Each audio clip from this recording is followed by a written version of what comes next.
ओम शांति। आज है 8 अक्टूबर 2021 के ईश्वरीय महावाक्य। पहले सुनते हैं मुरली के मुख्य पॉइंट्स। बाबा ने कहा, तुमको अभी ज्ञान मिला है। इस ज्ञान मार्ग में अवस्था बड़ी मजबूत रखनी है। जितना हो सके बाप को याद करो। देह से प्यार नहीं करना, विदेही बनना है। तुम बच्चों को शिव बाबा मिला है, दुनिया को नहीं मिला। लेकिन जिनको मिला है वह भी अच्छी रीति श्रीमत पर नहीं चलते। बाबा के डायरेक्शन कितने मीठे हैं। आत्म अभिमानी भव, देही अभिमानी भव। बाप में कभी संशय नहीं लाना चाहिए। तुम बच्चों को बहुत मीठा बनना है। योग में रह बात करेंगे तो सबको बड़ी कशिश होगी। आगे कहा, सारा दिन यही विचार सागर मंथन करना चाहिए कि सर्विस को कैसे बढ़ाएं, कौन से चित्र बनाएं। बाबा तुमको रोज मुरली में सब डायरेक्शन देते ही रहते हैं। अचानक कोई इत्तेफाक आदि होते हैं तो कभी ये नहीं कहना ऐसा नहीं होना चाहिए था। बाबा भी ड्रामा को आगे रखते हैं। मनुष्य कहते ईश्वर की भावी, लेकिन ईश्वर कहते हैं सब ड्रामा की भावी। फिर बाबा ने कहा, अगर कोई उल्टा काम हुआ तो कहेंगे ड्रामा में ऐसे ही था। फिर आप पे ही सुलटा हो जाएगा, क्योंकि चढ़ती कला का समय है ना। चढ़ाई पर जाते हैं तो कभी कभी डगमग भी होते हैं। इनको कहेंगे माया के तूफान। जब तक माया है तब तक विकल्प जरूर आएंगे। सतयुग में फिर माया होगी नहीं। और लास्ट में बाबा ने कहा, जो ज्ञान बाप के पास है वही ज्ञान अब तुम आत्माओं में है। जैसे बाप ज्ञान का सागर, ऐसे तुम बच्चे भी मास्टर ज्ञान सागर बने हो। तो नशा चढ़ना चाहिए ना। तुम हो पांडव, जिनकी परमपिता परमात्मा से प्रीत बुद्धि है, जो शिव बाबा के बन गए। उन्हों को तो बड़ी जोर से खुशी का पारा चढ़ना चाहिए। और अब सुनते हैं महावाक्यों को विस्तार से।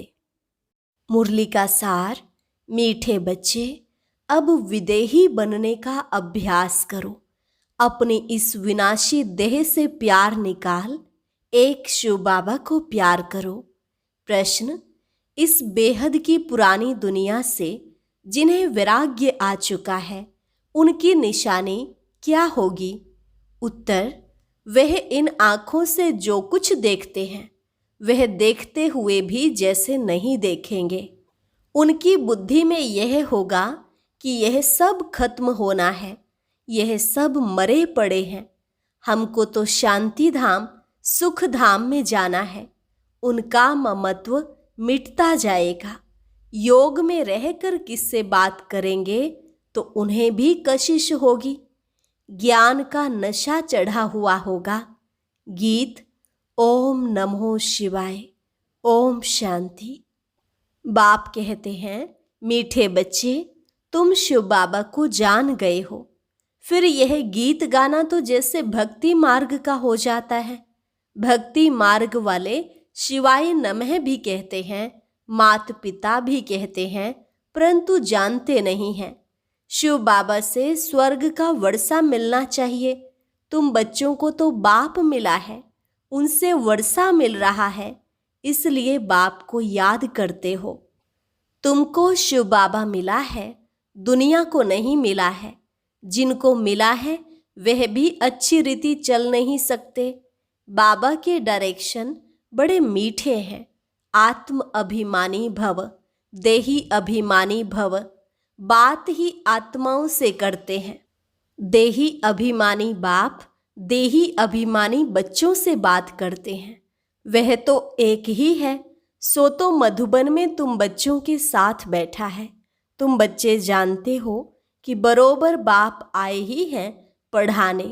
यह पढ़ाई सिवाय शिव बाबा के कोई पढ़ा न सके, न ब्रह्मा न विष्णु। यह तो बाप ही आकर पतितों को पावन बनाते हैं, अमर कथा सुनाते हैं। सो भी यहाँ ही सुनाएंगे ना, अमरनाथ पर तो नहीं सुनाएंगे ना। यही अमर कथा सत्यनारायण की कथा है। बाप कहते हैं, मैं तुमको सुनाता तो यहाँ ही हूँ, बाकी यह सब है भक्ति मार्ग के धक्के। सर्व का सद्गति दाता राम एक निराकार ही है, वही पतित पावन ज्ञान का सागर, शांति का सागर है। वह आता ही तब है जब विनाश का समय होता है। सारे जगत का गुरु तो एक परमपिता परमात्मा ही हो सकता है, वह निराकार है ना।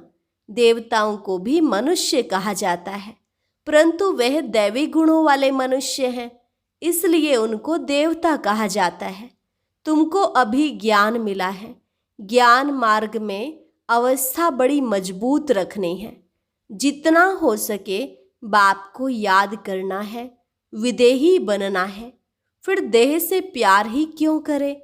बाबा तुमको कहते हैं शिव बाबा को याद करो, फिर इनके पास आओ। मनुष्य तो समझते हैं यह दादा से मिलने जाते हैं, यह तो तुम जानते हो शिव बाबा को याद कर हम उनसे मिलते हैं। वहाँ तो है ही निराकारी आत्माएं। बिंदी बिंदी से तो मिल ना सके तो शिव बाबा से कैसे मिलेंगे। इसलिए यहाँ समझाया जाता है, हे आत्माएं, अपने को आत्मा समझ बुद्धि में यह रखो कि हम शिव बाबा से मिलते हैं। यह तो बड़ा गुह्य राज है ना। कईयों को शिव बाबा की याद नहीं रहती है। बाबा समझाते हैं हमेशा शिव बाबा को याद करो। शिव बाबा आपसे मिलने आते हैं, बस आपके बने हैं। शिव बाबा इसमें आकर ज्ञान सुनाते हैं। वह भी निराकार आत्मा है, तुम भी आत्मा हो। एक बाप ही है जो बच्चों को कहते हैं मामेकम याद करो, सो तो बुद्धि से याद करना है। हम बाप के पास आए हैं, बाबा इस पतित शरीर में आए हैं। हम सामने आने से ही निश्चय करते हैं शिव बाबा हम आपके बने हैं। मुरलियों में भी यही सुनते हैं, मामेकम याद करो तो तुम्हारे विकर्म विनाश हो जाएंगे। तुम जानते हो यह वही पतित पावन बाप है, सच्चा सच्चा सतगुरु वह है। अब तुम पांडवों की है परमपिता परमात्मा से प्रीत बुद्धि। बाकी सभी की तो कोई न कोई के साथ विपरीत बुद्धि है।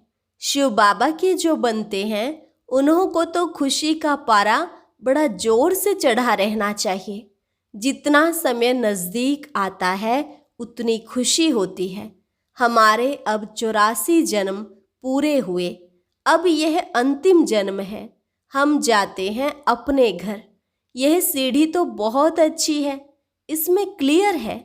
तो बच्चों को सारा दिन बुद्धि चलानी चाहिए। चित्र बनाने वालों को तो बहुत विचार सागर मंथन करना है। जो हेड्स हैं उन्हों का ख्याल चलना चाहिए। तुम तो चैलेंज देते हो, सतयुगी श्रेष्ठाचारी दैवी राज्य में 9 लाख होंगे। कोई बोले इसका क्या प्रूफ है। कहो यह तो समझ की बात है ना। सतयुग में झाड़ होगा ही छोटा, धर्म भी एक है तो जरूर मनुष्य भी थोड़े होंगे। सीढ़ी में सारी नॉलेज आ जाती है। जैसे यह कुंभकर्ण वाला चित्र है तो यह ऐसा बनाना चाहिए। बीके ज्ञान अमृत पिलाती हैं, वे विष विकार मांगते हैं। बाबा मुरली में सब डायरेक्शन देते रहते हैं। हर एक चित्र की समझानी बड़ी अच्छी है। लक्ष्मी नारायण के चित्र पर बोलो यह भारत स्वर्ग था, एक धर्म था तो कितने मनुष्य होंगे। अब कितना बड़ा झाड़ हो गया है, अब विनाश होना है। पुरानी सृष्टि को बदलने वाला एक ही बाप है। 4-5 चित्र हैं मुख्य, जिससे किसको धक से तीर लग जाए। ड्रामानुसार दिन प्रतिदिन ज्ञान की पॉइंट्स गुह्य होती जाती हैं, तो चित्रों में भी चेंज होगी, बच्चों की बुद्धि में भी चेंज होती है। आगे यह थोड़े ही समझते थे कि शिव बाबा बिंदी है। ऐसे थोड़े ही कहेंगे कि पहले ऐसा क्यों नहीं समझाया। बाबा कहते हैं यह सब बातें पहले ही थोड़े ही समझाई जाती हैं। बाप ज्ञान का सागर है तो ज्ञान देते ही रहेंगे, करेक्शन होती रहेगी। पहले से ही थोड़े ही बता देंगे, फिर तो आर्टिफिशियल हो जाए। अचानक कोई इत्तेफाक आदि होते रहेंगे, फिर कहेंगे ड्रामा। ऐसे नहीं, यह नहीं होना चाहिए। मम्मा को तो पिछाड़ी तक रहना था, फिर मम्मा क्यों चली गई? ड्रामा में जो हुआ सो राइट। बाबा ने भी जो कहा सो ड्रामा अनुसार कहा। ड्रामा में पार्ट ऐसा है। बाबा भी ड्रामा पर रख देते हैं। मनुष्य कहते हैं ईश्वर की भाभी, ईश्वर कहते हैं ड्रामा की भाभी। ईश्वर ने बोला या इसने बोला, ड्रामा में था। कोई उल्टा काम हुआ, ड्रामा में था, फिर सुलटा हो जाएगा। चढ़ती कला जरूर है, चढ़ाई पर जाते हैं कब डगमग हो जाते हैं। यह सब माया के तूफान है। जब तक माया है विकल्प जरूर आएंगे। सतयुग में माया ही नहीं तो विकल्प की बात ही नहीं। सतयुग में कभी कर्म विकर्म नहीं होते। बाकी थोड़े रोज हैं, खुशी रहती है। यह हमारा अंतिम जन्म है। अब अमरलोक में जाने के लिए शिव बाबा से अमर कथा सुनते हैं। यह बातें तुम ही समझते हो। वो लोग कहाँ कहाँ अमरनाथ पर जाकर धक्के खाते रहते हैं। यह नहीं समझते कि पार्वती को कथा किसने सुनाई। वहां तो शिव का चित्र दिखाते हैं। अच्छा, शिव किस में बैठा? शिव और शंकर दिखाते हैं। क्या शिव ने शंकर में बैठ कथा सुनाई? कुछ भी समझते नहीं हैं। भक्ति मार्ग वाले अभी तक तीर्थ करने जाते रहते हैं। कथा भी वास्तव में बड़ी नहीं है, असल है मन मना भव। बस बीज को याद करो, ड्रामा के चक्र को याद करो। जो ज्ञान बाबा के पास है वह ज्ञान हमारी आत्मा में भी है। वह भी ज्ञान सागर, हम आत्मा भी मास्टर ज्ञान सागर बनते हैं। नशा चढ़ना चाहिए ना। वह हम भाइयों आत्माओं को सुनाते हैं। सुनाएंगे तो शरीर द्वारा ही, इसमें संशय नहीं लाना चाहिए। बाप को याद करते करते सारा ज्ञान बुद्धि में आ जाता है। बाप की याद से ही विकर्म विनाश होंगे, ममत्व मिटता जाएगा। कोई का नाम मात्र प्यार होता है, हमारा भी ऐसा है। अभी तो हम जाते हैं सुख धाम। यह तो जैसे सब मरे पड़े हैं, इनसे दिल क्या लगानी है। शांति धाम में जाकर फिर सुख धाम में आकर राज्य करेंगे। इसको कहा जाता है पुरानी दुनिया से वैराग्य। बाप कहते हैं इन आँखों से जो कुछ देखते हो वह सब खत्म हो जाने का है। विनाश के बाद स्वर्ग को देखेंगे। अब तुम बच्चों को बहुत मीठा बनना चाहिए। योग में रह कोई बात करेंगे तो उनको बड़ी कशिश होगी। यह ज्ञान ऐसा है जो बाकी सब भूल जाता है। अच्छा, मीठे मीठे सिके लधे बच्चों प्रति माता पिता बाप दादा का याद प्यार और गुड मॉर्निंग। रूहानी बाप की रूहानी बच्चों को नमस्ते। रूहानी बच्चों की रूहानी बाप दादा को नमस्ते नमस्ते, गुड मॉर्निंग। धारणा के लिए मुख्य सार। पहली पॉइंट, ज्ञान मार्ग में अपनी अवस्था बहुत मजबूत बनानी है, विदेही बनना है। एक बाप से ही सच्ची सच्ची प्रीत रखनी है। दूसरी पॉइंट, ड्रामा की भावी पर अडोल रहना है। ड्रामा में जो हुआ सो राइट, कभी डगमग नहीं होना है। किसी भी बात में संशय नहीं लाना है। वरदान, दाता बन, हर सेकंड हर संकल्प में दान देने वाले उदार चित महादानी भव। दाता बन, हर सेकंड हर संकल्प में दान देने वाले उदार चित महादानी भव। आप दाता के बच्चे लेने वाले नहीं लेकिन देने वाले हो। हर सेकंड हर संकल्प में देना है। जब ऐसे दाता बन जाएंगे तब कहेंगे उदार चित महादानी। ऐसे महादानी बनने से महान शक्ति की प्राप्ति स्वतः होती है, लेकिन देने के लिए स्वयं का भंडारा भरपूर चाहिए।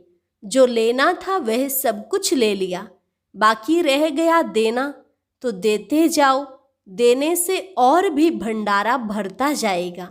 स्लोगन: हर सब्जेक्ट में फुल मार्क्स जमा करनी है तो गंभीरता का गुण धारण करो। हर सब्जेक्ट में फुल मार्क्स जमा करनी है तो गंभीरता का गुण धारण करो। अभी है मातेश्वरी जी के अनमोल महावाक्य। पहली पॉइंट, निराकार परमात्मा का रिजर्व तन ब्रह्मातन है। निराकार परमात्मा का रिजर्व तन ब्रह्मातन है। यह तो अपने को पूरा निश्चय है कि परमात्मा अपने साकार ब्रह्मातन द्वारा आकर पढ़ा रहे हैं। इस पॉइंट पर बहुत जिज्ञासु प्रश्न पूछते हैं कि अमृत वेले समय निराकार परमात्मा जब अपने साकार तन में प्रवेश होते हैं तो उसी समय शरीर में क्या चेंज आती है। वो पूछते हैं, क्या तुम उस समय बैठ उनको देखते हो कि कैसे परमात्मा आता है। अब इस पर समझाया जाता है, परमात्मा की प्रवेशा होने समय ऐसे नहीं कि उस शरीर के कोई नयन चयन बदली हो जाते हैं, नहीं, परंतु हम जब ध्यान में जाते हैं तब नयन चयन बदली हो जाता है। परंतु इस साकार ब्रह्मा का पार्ट ही गुप्त है। जब परमात्मा इसके तन में आता है तो कोई को भी पता नहीं चलता। उसका यह तन रिजर्व किया हुआ है, इसलिए सेकंड में आता है, सेकंड में जाता है। अब इस राज को समझना। बाकी ऐसे नहीं कोई पॉइंट समझ में ना आवे तो इस पढ़ाई का कोर्स छोड़ देना है। पढ़ाई तो दिन प्रतिदिन गुह्य और क्लियर होती जाती है। सारा कोर्स एकदम तो नहीं पढ़ सकेंगे ना। वैसे आपको समझाया जाता है और जो भी धर्म पिताएं आते हैं उन्होंने भी अपनी अपनी पवित्र आत्मा आए अपना पार्ट बजाती है। फिर उन आत्माओं को सुख दुख के खेल में आना है, वो वापस नहीं जाते। परंतु जब निराकार सुप्रीम सोल आते हैं तो वो सुख दुख से न्यारे हैं, तो वो सिर्फ अपना पार्ट बजाए फिर चले जाते हैं।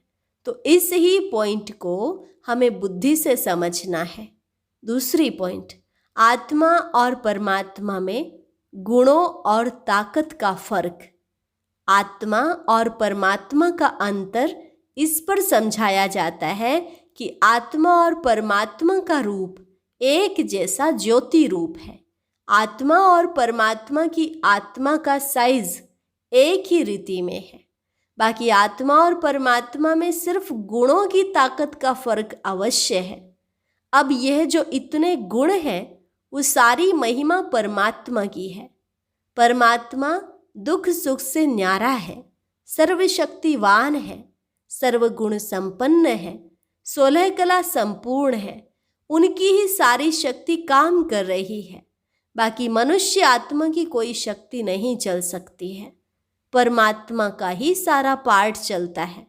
भल परमात्मा पार्ट में भी आता है तो भी खुद न्यारा रहता है, लेकिन आत्मा पार्ट में आते भी पार्टधारी के रूप में आ जाती। परमात्मा पार्ट में आते भी कर्म बंधन से न्यारा है। आत्मा पार्ट में आते भी कर्म बंधन के वश हो जाती है। यह है आत्मा और परमात्मा में अंतर, भेद। अच्छा, ओम शांति। और अब यह एक बहुत अच्छी वीडियो भी जरूर देखें।